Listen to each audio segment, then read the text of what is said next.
여러분, 나는 누구인가? 라는 질문을 심각하게 해본 적이 있습니까?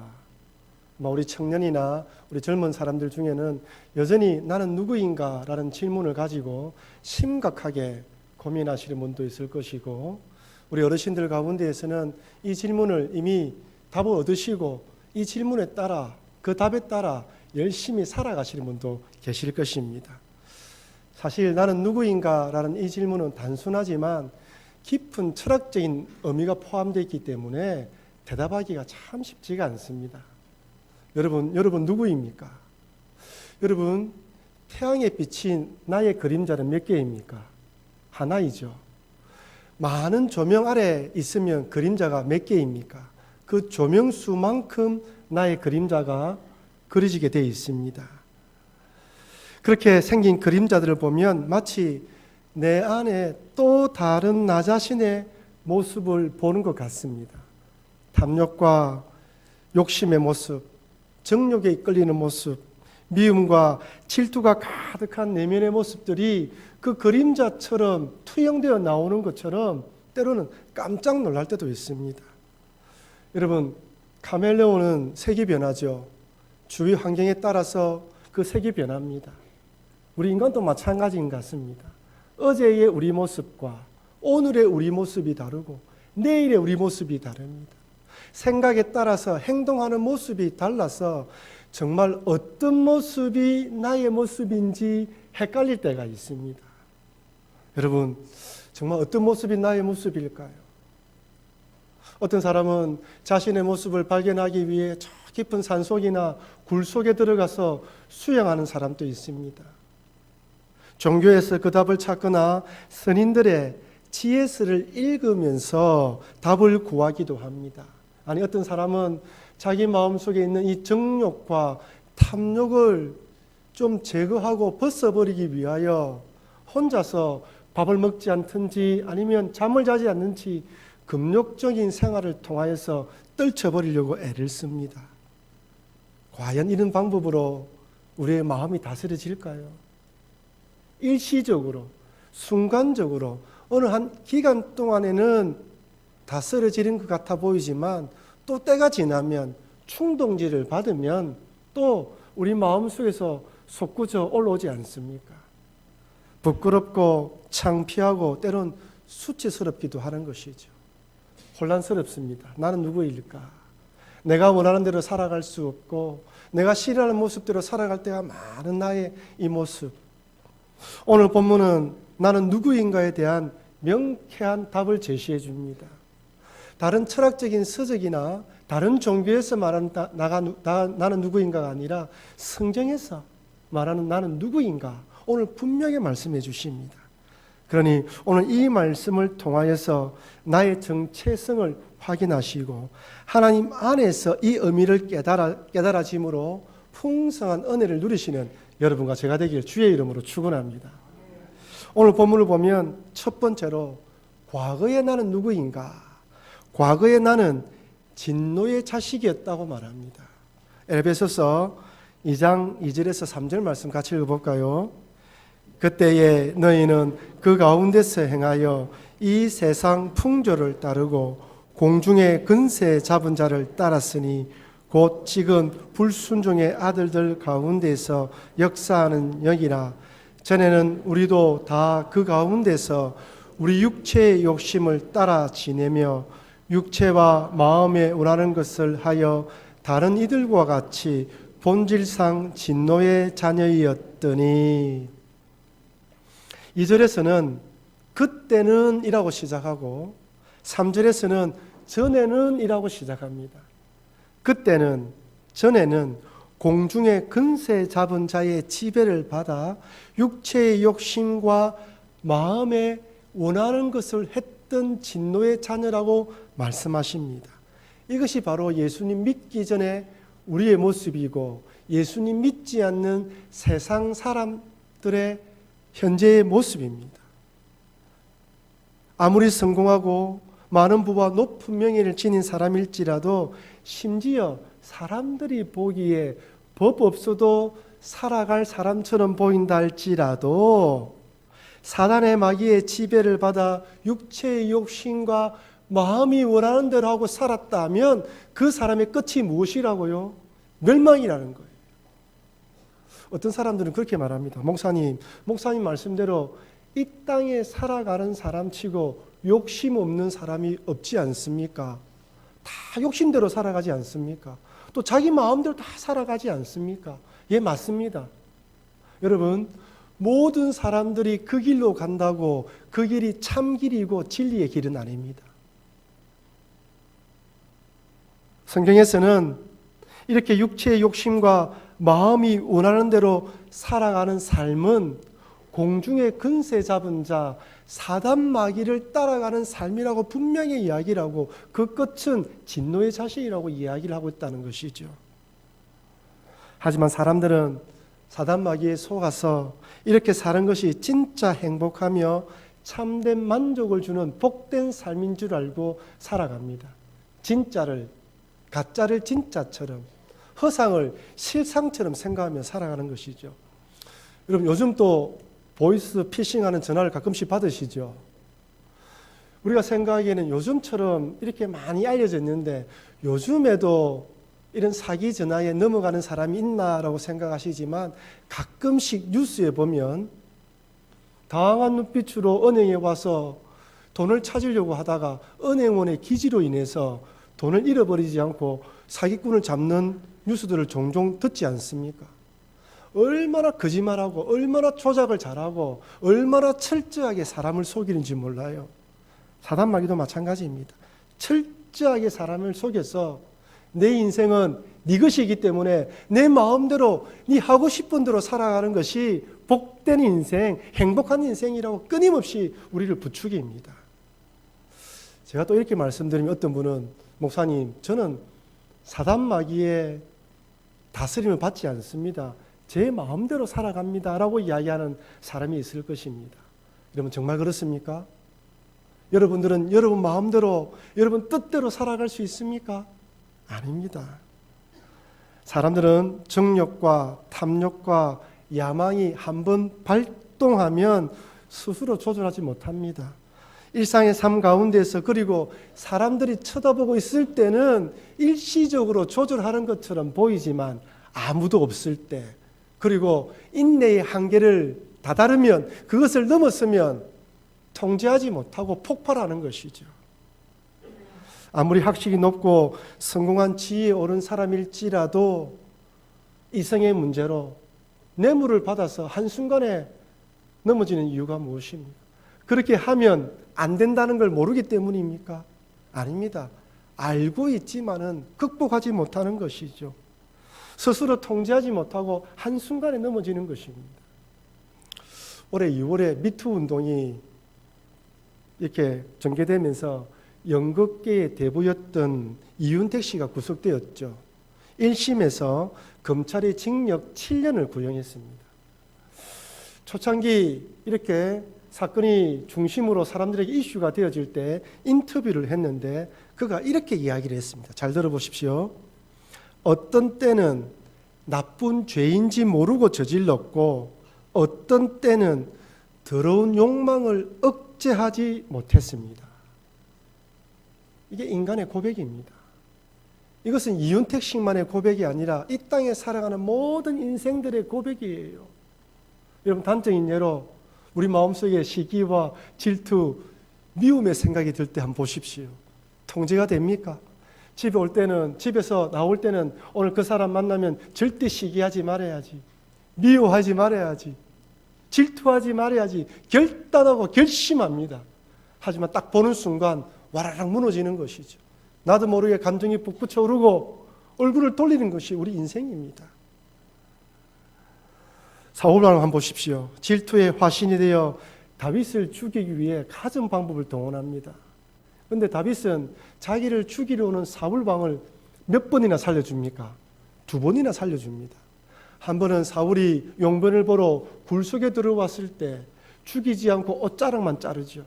또 한 번은 사울의 진영에 들어가서 물병과 창만을 가지고 나옵니다. 사울왕이 다윗이 자기를 죽일 수 있음에도 죽이지 않았다는 것을 알고 첫 번째는 눈물을 흘리고 돌아가고요. 두 번째는 다윗을 축복하고 떠나갑니다. 무슨 말입니까? 이제 절대 다윗을 죽이지 않겠다고 결단한 거예요. 모든 사람들 앞에, 자기 부하들 앞에 다 약속한 것입니다. 그런데 사울왕이 어떻게 합니까? 다시 다윗을 죽이기 위해서 달려듭니다. 아무리 왕일지라도 그렇게 하면 안 되는 줄 알면서도 자기 뜻대로 하지 못하는 것이 인생인 것이죠. 이렇게 욕망과 탐욕의 노예, 미움과 시기와 질투의 종이 되어 살아가다가 결국에는 하나님의 진노를 받게 되는 것이 우리 인생의 종말입니다. 이것이 바로 예수님 믿기 전에 우리의 모습이라는 것이죠. 그렇다면 여러분들은 정말 내가 예수님 믿기 전에 이런 삶을 살았던 진노의 자식이라는 것이 믿어지십니까? 단지 머리로만 알고 있는 것은 아닙니까? 이 사실이 지식이 아니라 마음으로 믿어져 로마서에서 사도 바울처럼 이런 고백이 터져 나와야 됩니다. 로마서 7장 24절 같이 읽겠습니다. 오호라 나는 공고한 사람이로다. 이 사망의 몸에서 누가 나를 건져내랴. 우리 마음속에 이 고백이 진심으로 흘러나올 때 하나님의 은혜가 은혜로 다가오고 깨달아짐으로 누리는 은혜의 풍성함이 내 삶을 다스려서 그 은혜로 살아갈 수 있는 것이죠. 진노의 자식이었는데, 멸망의 자식이었는데, 욕망에 따라 살아간 인생이었는데 이런 나를 하나님이 하나님 아들 예수 그리스도의 보혈로 구원하여 주었다라는 이 감격, 이것은 과거에 내가 누구인지 깨달은 자에게만 주어지는 하나님의 은혜입니다.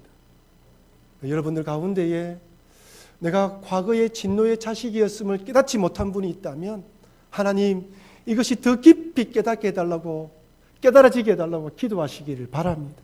혹시 여러분들 가운데에 이전에 내가 진노의 자식이었음을 깨닫고 눈물 흘리고 주를 영접했지만 세상 살아가면서 이런저런 일을 겪으면서 이것들을 망각하게 되었다면 오늘 이 말씀을 통하여 다시 회복되어 주의 은혜 가운데 살아가시는 여러분과 제가 되기를 바랍니다.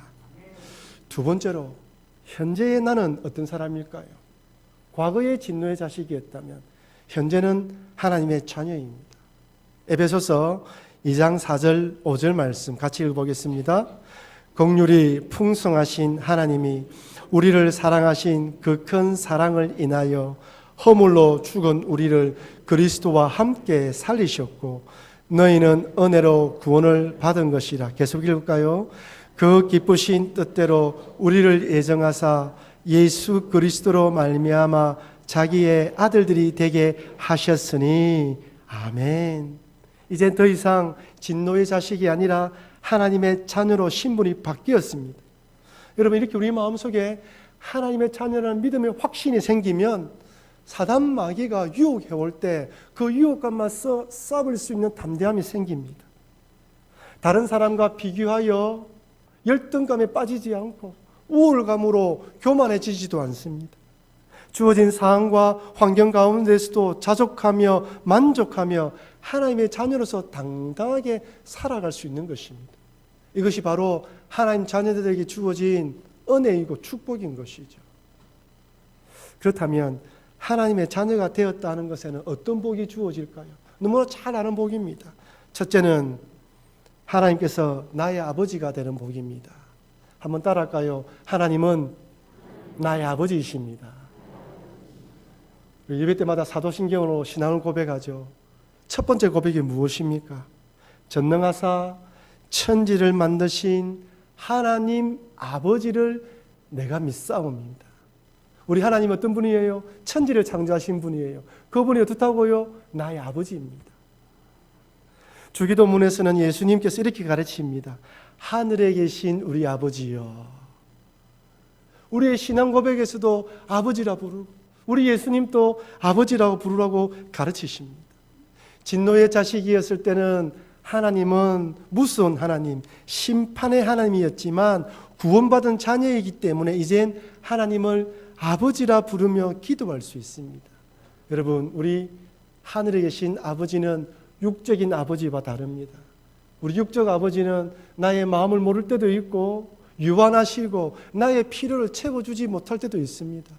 하지만 영적 하나님은 다른 사람들은 몰라줘도 나의 속마음을 아시고 나의 편이 되어주시는 것이죠. 어디에 있든지 하늘에 계시기 때문에 내가 기도하면 그 자리가 하나님 앞이 됩니다. 몇 주 전 주일 새벽에 시편 강의하면서 언급했지만 고신대학교 신학과 교수인 최경락 교수님이 쓴 삶에서 은혜 받은 주기도문이라는 책에서 이렇게 말씀하십니다. 하나님께서는 하늘에 계시기 때문에 하나님께로 가는 하늘길을 그 어떤 것도 막을 수 없다. 두 손을 모으고 눈을 감으면 바로 그것이 하나님 앞이 된다. 하나님 앞이 되는 거예요. 하늘에 계시기 때문에 여러분이 비록 고난과 역경 가운데에 사람들로 인하여 비방을 받고 모함을 받는 가운데에 그 자리에 앉아서 기도할 때 눈을 감는 그 자리가 어떤 자리라고요? 하나님 앞이 된다고 말씀합니다. 그래서 하나님께 마음껏 마음을 풀어놓고 기도할 수 있는 것이죠. 막막하고 답답한 현실일지라도 그 자리가 하나님 앞이 됩니다. 그러니 답답하고 억울하면 답답하고 억울한 마음 그대로 그 자리에서 아뢰고 부족해서 필요하면 부족하고 필요한 마음대로 좋으신 하나님께 구하라는 것입니다. 그러면 좋으신 하나님께서 하나님 보시기에 좋은 방법으로 채워주신다는 것이죠. 예수님께서도 우리들에게 좋으신 하나님께 구하고 찾고 두드리라고 말씀하시면서 이렇게 말씀합니다. 마태복음 7장 11절입니다. 같이 읽어볼까요? 너희가 악한 자라도 좋은 것으로 자식에게 줄 알거든 하늘에 계신 너희 아버지께서 구하는 자에게 좋은 것으로 주시지 않겠느냐. 아멘이죠. 여기서 중요한 단어가 무엇입니까? 좋은 것으로 주신다. 하나님 보시기에 좋은 것으로 주신답니다. 왜 좋은 것을 주실까요? 하나님 아버지는 좋으신 하나님이시기 때문입니다. 우리 여러분 이 찬양 아시죠? 좋으신 하나님. 좋으신 하나님, 좋으신 참 좋으신, 참 좋으신 나의 하나, 우리의 기도를 응답해 주시는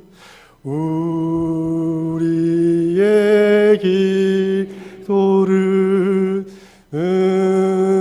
응답해 주 참 좋으신 참 좋으신 나의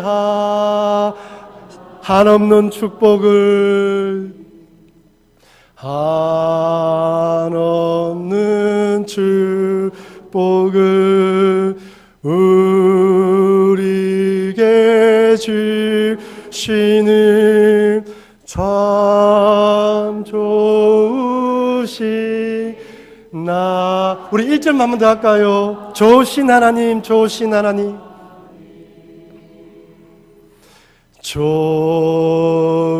좋으신 하나님, 좋으신 하나님, 참 좋으신 나의 하나님. 아멘입니까? 우리 하나님 좋으신 하나님을 믿으시길 바랍니다. 한 선교사님께서 선교를 하다가 거지에게 버려진 아이를 입양했다고 합니다. 자기 자녀보다 더 귀하게, 더 정성스럽게 양육했다는 것이죠. 자기 자녀들은 자기에 와서 아빠 이거 사주세요, 저거 해주세요, 마치 맡겨놓은 것처럼 당당하게 요구한다는 거예요. 그런데 이 아이는 한 번도 자기한테 와서 무엇을 사달라고 요구한 적이 없어요. 무엇이 필요하냐고 물으면 필요 없다고 이야기하고, 다른 아이들이 자기 것을 빼앗아가도 늘 양보하더랍니다. 그런데 어느 날 이 아이가 자기 앞에 찾아와서 쭈삣쭈삣거리면서 아빠 머리띠 하나 사주세요. 큰 것도 아니고 머리띠 하나 사달라고 요구하더라는 거예요. 그 아이를 보는 순간, 그 소리를 듣는 순간 이제 이 아이가 나를 아버지로 생각하는구나. 오늘 많은 교인들이 하나님 아버지를 좋으신 하나님을 믿고 있는데 이 아이처럼 우리가 입양되었기 때문에 좋으신 하나님으로 믿지 못하고 쭈삣쭈삣거리면서 하나님께 구하고 있지 못한 것은 아닙니까? 우리 하나님이 우리에게 너희들은 나의 자녀니 이제 필요한 것을 마음껏 구하라 말씀하신, 아프면 아픔대로, 힘들면 힘든 대로, 필요한 것이 있으면 필요한 것대로 구하면 내가 좋은 것으로 채워주시겠다고 말씀합니다. 여러분, 무엇이든지 좋으신 하나님께 구하시는 여러분과 제가 되길 주의 이름으로 축원합니다. 두 번째로, 하나님께서 나를 지었음을 믿어지는 복입니다. 에베소서 2장 10절 말씀을 우리 다 같이 한번 읽어보겠습니다. 우리는 그가 만드신 바라 그리스도 예수 안에서 선한 일을 위하여 지으심을 받은 자니, 이 이는 하나님이 전에 예비하사 우리로 그 가운데 행하게 하려 하심이니라. 아멘. 여러분, 성경은 하나님께서 우리를 지었다고 분명히 말씀합니다. 우연히 만들어진 존재가 아닙니다. 실수로 만들어진 존재가 아닙니다. 하나님께서 하나님의 목적에 따라 우리를 창조하셨다고 분명히 말합니다. 그런데 문제는 우리가 받아들이지 않아요. 제가 아이들한테 설교하면서 너는 특별한 존재야, 하나님이 너를 창조하셨어 라고 말하면 아이들이 쩔쩔쩔 고개를 흔듭니다. 목사님, 그렇다면 왜 나를 이렇게 생기게 만들었어요? 더 쉽게 이야기를 하면 왜 이렇게 견적이 많이 나오게 만들었습니까? 라고 물어요. 우리 성도들 가운데에서도 하나님이 나를 지었다고 말씀하신다면 왜 내 인생 가운데 이렇게 모질고 고통스럽고 아픈 일들이 많이 있게 만들었습니까? 라고 이야기하시는 분이 있어요. 이렇게 내 인생 가운데 힘들게 만드시는 하나님이라면 그 하나님을 아버지로 받아들이기 너무 힘들다고 말씀하시는 분들이 있습니다.